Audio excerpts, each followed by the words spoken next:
I don't know what to tell you. I really don't. This wasn't a very good SmackDown, to be honest. I'm just being honest. I'm not trying to sound like a prick, but I'm just being very honest. And I know WWE is trying their best because of the. I know they're trying their best because of the coronavirus, but honestly, this really didn't feel like a show that really put a smile on my face. There were a couple of things I was intrigued in, but other than that, not really much else. So, we started off the show with Braun cutting a promo about his Universal title win, and out came Shinsuke Nakamura. They had a back and forth, and set up a match between the two of them in the main event. The women's tag team champions Alexa Bliss and Nikki Cross took on Asuka and Kairi Sane in a pretty good tag match.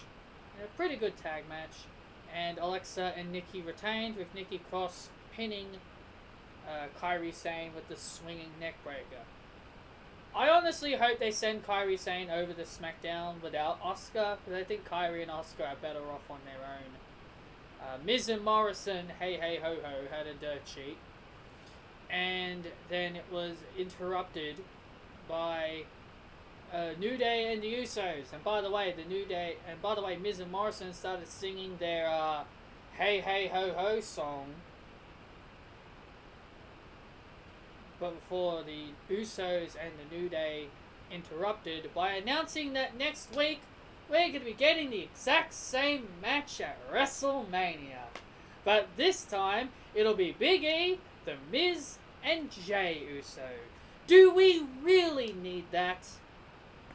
Do you really need to do that? If you were going to do the original triple threat, just do it as a triple threat. Just do Miz and Morrison versus New Day versus Usos. Do we really need this? No, we don't.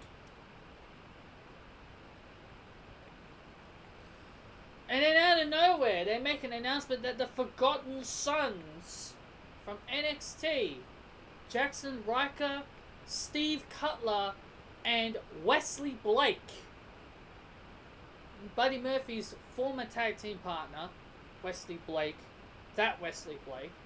and now all of a sudden they're on the main roster. Now I know WWE do an NXT call up like every year, like after WrestleMania, but this has to be possibly one of the most ridiculous call ups I have ever seen. Why the Forgotten Sons? Couldn't you have called up Rhea Ripley? Couldn't you have called up like anyone other, someone good? I don't get it. Monday Night Raw got Austin Theory. Monday Night Raw also got Angel Garza, Bianca Belair, and this is what SmackDown gets. SmackDown gets the Forgotten Sons. Those three guys that were called up on Raw, they're all talented, and they all actually bring something to the table. The Forgotten Sons, they bring jack shit! They bring jack shit to the table. They're not the Forgotten Sons, they're the Forgotten Bums! They will be just like Sanity. They will end up just like Sanity. They'll be broken up before you know it.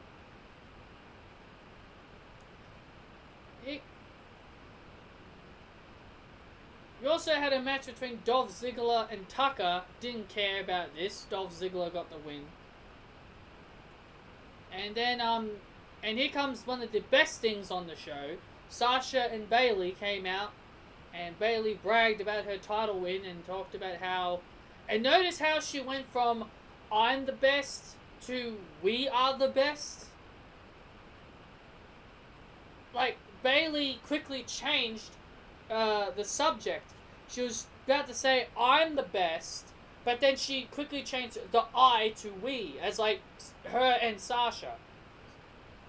So she said I and then changed it to we a couple of times, to avoid Sasha getting angry at her. And then Bayley continues to brag about how she's beaten everybody on the roster other than the person standing right next to her. And then I was thinking, okay, cool, this is going to be interesting. I'm hoping they bring someone like Rhea Ripley to the main roster. I hope it's someone like Rhea Ripley, someone from NXT that's going to come up to take on Bayley. And it was Tamina. Tamina came out, and Tamina makes a claim that no one beat her at WrestleMania. It took 4 people to beat her. Well, technically, they did beat you, Tamina. Technically, they did beat you. If no one, if you're gonna have Tamina say that no one beat her, she should have gotten counted out. That's how you say no one beat her. But Banks, Bayley, Lacey, and Naomi all pinned her. So yes, she did lose. But Tamina makes the claim that no one beat her. And then she makes the claim that, oh, you haven't beaten me, Bayley. And then Tamina offers an opportunity at the SmackDown Women's Championship. Then Sasha pipes in, and Sasha, doing the right thing, telling the truth, that Tamina, she says that, oh, you can't, I'm like, oh, you can't just demand a title match. Like, you've been gone for a year, and now all of a sudden you think you can just come back and get a title shot? And Bayley was like holding Sasha back. Well, actually, Sasha was telling Bayley to hold her back. Just to play along to the comedy that these two are putting on. And then Bayley's all like, you know what, Tamina, and then Bayley's all like, you know what, Tamina, since I'm generous, since I'm in a good mood, of course, you can have a title match against me, but you have to beat someone to do that. And she points at Sasha. She points at Sasha Banks. She says, you gotta beat Sasha.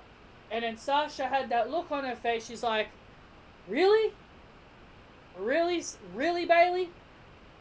She had that look of fear and fright on her face. Bayley is using Sasha. This is the thing that I love about this. And Tamina said it bluntly. She said, hey, Sasha, your bestie just screwed you. And yeah, it's sad to say, but yeah, Tamina's actually telling the truth here, that Bayley technically did just screw Sasha. Bayley just threw Sasha straight into the wolves. Just threw her straight into Tamina. So basically, what's going on here is that Bayley is using Sasha just to fight her own battles. And this is all going to eventually lead to Sasha turning babyface. This is all that it's going to be leading to. It's all going to be leading to Sasha becoming a babyface. Because it makes sense. Because it gives sympathy to Sasha. That Bayley is forcing Sasha to fight her battles. Do this for me. You're my friend. You do this for me. That's what Bayley's basically telling Sasha. You're my friend. You're going to do this for me. All that's going to be leading to next week is unfortunately Tamina beating Sasha Banks. That's all it's going to lead to, is that eventually Sasha is going to be taking the pinfall loss to Tamina. And yes, we're going to be getting Tamina versus Bayley at Money in the Bank. Now, I don't want Sasha involved in the women's Money in the Bank, and I'll tell you why. I'll tell you why I don't want her involved in the match. Because she's turning babyface, there's no reason to put her in the match. If she's not winning the match, don't put her in it. You don't just put her in there for star power. If anybody's going to win the Money in the Bank, I'm probably more looking at Shayna Baszler. Probably more looking at Shayna Baszler to win it. Because you never know, Becky might verse someone else at Money in the Bank. I think Shayna Baszler could go into the women's Money in the Bank. They already announced that Naomi versus Dana Brooke. So yeah, they've got that. So I think Sasha shouldn't be in it. I think the women that should be in the women's Money in the Bank should be Naomi. These are the ones who I picked from SmackDown. Naomi, Mandy Rose, and Sonya Deville. Those are the ones from SmackDown. You know, just to build intrigue between Mandy and Sonya. And then from Raw, you could do Asuka, Shayna, and Nia. Those are the ones you could do for Raw. Yeah, you could probably do like Ruby or Liv. But you could do Ruby or Liv. But it really all depends on how many women are going in there. If it's 6 women, then it'll be the 3. Then it'll just be the names I mentioned. But if it's gonna be 8 women, then maybe they could throw like Bianca in there, or maybe Liv or Ruby in there. But other than that, we really don't know how many women are going in to the men's and women's Money in the Banks. So yeah, Bayley screwed Sasha next week. We've only got another 7 days until we have to watch Sasha Banks take a pinfall loss to Tamina Snuka. And it's going to be great! It is going to be great, guys. It is going to be great. Because that way we'll see Sasha slowly transition into a babyface. Oh, only if Sasha knew. Only if Sasha knew. So Alexa and Nikki are backstage celebrating their title defense, and then Carmella and Dana Brooke make a challenge for the tag team titles, and Nikki Cross accepts, and Alexa didn't look too very happy. She didn't look very happy with Nikki Cross, just giving a title match to 2 random people that didn't deserve it. Do you guys possibly think this could backfire on Bliss Cross? I know it may sound crazy, but what if this backfires? What if this backfires on them? Because Nikki Cross sounded very cocky and very arrogant. She sounded very cocky that she's like, "Oh, we can beat anyone," because Nikki and Bliss have beaten the Kabuki Warriors twice, so they sound very full. So Nikki sounds full of herself. I reckon they'll retain. I still reckon they'll beat Dana and Carmella, but I think but there is still that possibility that you never know, it could backfire. It could technically backfire on them, but hey, if Dana Brooke does beat Naomi and qualifies into the Money in the Bank, then I guess maybe it won't, but I don't think Dana Brooke will qualify. I think Naomi will definitely beat Dana Brooke next week. Then we had Sheamus take on a jobber named Carl Bloom. Sheamus beat the snot out of that guy. Sheamus won. And then Braun beat Nakamura. And the final thing that was intriguing was Bray Wyatt appearing and challenging Braun for the Universal Championship. Now, I am invested in this. I think this is a pretty good idea. The only thing that concerns me about this is, are they going to give the belt to Bray? Are they doing this to give the belt back to Bray, or are they sacrificing Bray for Braun? So that way Braun can look like a dominant champion. Because honestly, I feel I still can't take Braun seriously since he lost to Tyson Fury, that boxer. I still can't take Braun seriously. But, to be fair, I think that'd be a fair idea. Give the belt back to The Fiend, and then you could do, like, The Fiend and Roman at SummerSlam. I feel like that would be an interesting idea. I think that would be a better idea. If you don't want to turn Braun heel, that could be something you could do. You could give the belt to Bray, and Roman, he said he wanted to face The Fiend. He said he wanted to face The Fiend. Roman said that he wanted to face The Fiend at WrestleMania, but WWE couldn't because Goldberg refused to lose to The Fiend. And yes, that's actually truth. Goldberg basically said that he refused to lose to The Fiend. So that is why The Fiend has that one loss next to his name, because good old Goldberg didn't want to take the JOB. He didn't want to put over a younger star. He He wanted to do it because, I gotta do it for the kids. Give me a break. So I feel like this could be why they're doing it, to pay back Bray. To pay back Bray that, hey, you couldn't get your match. We're sorry that we couldn't give you your match. So we're going to repay you by giving back the Universal Championship to you. So honestly, I feel like Bray could regain it. And honestly, I think he should. Honestly, I think Bray should regain the Universal Championship, in my honest opinion. And then you can do Roman and The Fiend at SummerSlam. Like I said, Roman wanted to face The Fiend, not Goldberg. But we'll see what happens. So anyway, guys, that's basically your SmackDown. Not much happened on the show. Pretty boring, if you ask me.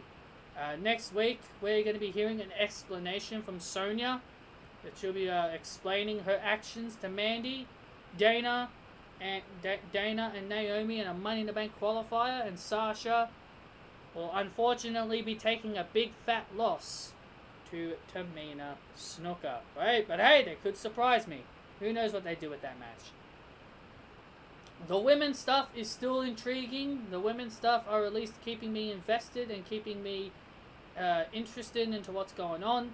Other than that, guys, that's all I've got for you guys. Hit that thumbs up. Comment your thoughts down below. And I will see you all next time.